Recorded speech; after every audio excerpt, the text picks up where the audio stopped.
To you, good morning, thanks for giving your time. Reciprocal tariff की announcement की जहां हम बात कर रहे हैं, 26% रेसिप्रोकल टैरिफ अनाउंसमेंट भारत पर डोनाल्ड ट्रंप ने किया है, which has raised concerns for India's gems and jewellery sector.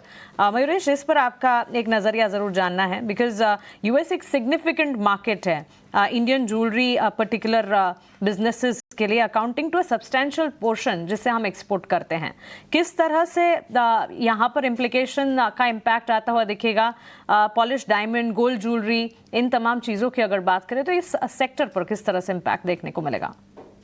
Morning Mansi, always a pleasure to be on your show. नहीं, आई थिंक दो चीजें। एक, आई थिंक अगर आप ब्रेकअप करें in terms of the James and jewellery export, specifically US markets को लेके, पिछले कई क्वार्टर्स और सालों से हमने ये ट्रेंड देखा है। जो हम लैब ग्रोन डायमंड्स की हम बात करते हैं, वहां पे एक सिग्निफिकेंट इंप्रूवमेंट देखा गया है, because I think the cost of owning the jewellery is significantly lesser. And at the same time I think अगर आप एक तुलना करते हैं कि जो एस्थेटिक वैल्यू रहती है, या जो एक हम कहते हैं जो दिखावा रहता है, आई थिंक वो रियल का फील आता है। तो कहीं ना कहीं I think a large part of our export pool जो यूएस मार्केट्स में करता था, they will have the burden।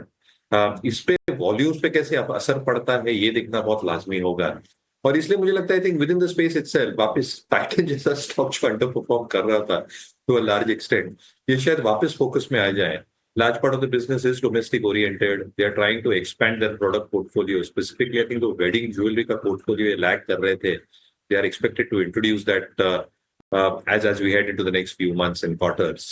At the same time, जो studded component है Titan के overall product mix में, that was lagging as well. I think that is also showing some element of expected increase. And there is some expectation कि management lab grown diamonds में भी कुछ गोरे करे through some special offering or some special product that probably comes through to address this and target this market size, जो एक सबसे बड़ी और फास्ट ग्रोइंग मार्केट साइज है इंडियन एंड ग्लोबल कॉन्टेक्स्ट में। तो मुझे लगता है, आई थिंक थोड़ा इनको मार झेलना पड़ेगा lot of the export oriented James and jewellery players. वो गोल्डियम हुए, वैभव ग्लोबल हुआ, जस्ट एज एन एग्जांपल। इस पे क्या डायनामिक्स पड़ते हैं उनके वॉल्यूम्स को लेके, प्राइसिंग को लेके, is something that we'll need to see. But I think ये जो डोमेस्टिक ज्वेलरी कंपनीज है, specifically I think a leader like Titan, ये शायद वापस लाइमलाइट में आए कंसिडरिंग दिस।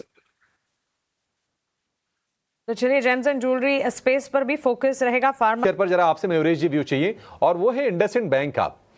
जो भी उन्होंने फॉरेंसिक ऑडिट कराई अकाउंटिंग लैप्सेस को लेकर पीडब्ल्यूसी से, उसकी रिपोर्ट उनको सौंप दी गई है आरबीआई को।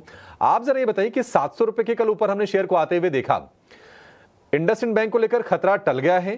क्या यहां से बाइंग करनी चाहिए या फिर अवॉइड कर दें, अभी थोड़ा सा और समय दे दें शेयर को? जी, क्योंकि I think not everything is out of the woods right now. I think पूरा एक कंप्लीट सिनॉप्सिस आ जाने दीजिए कि ऑडिटर्स क्या कह रहे हैं, रेगुलेटर्स क्या कह रहे हैं। नंबर्स पे तो डेफिनेट हिट आएगा Q4 के, क्योंकि जितनी आई थिंक हम आंकड़ों की बात कर रहे हैं, profitability will almost be wiped off as far as Q4 is concerned. और कॉन्फिडेंस और ट्रस्ट इन्वेस्टर्स का, डिपॉजिटर्स का, कस्टमर्स का कैसे वापस लाते हैं, ये देखना बहुत लाजमी होगा। तो I think we will wait and watch for it. कोई जल्दबाजी नहीं।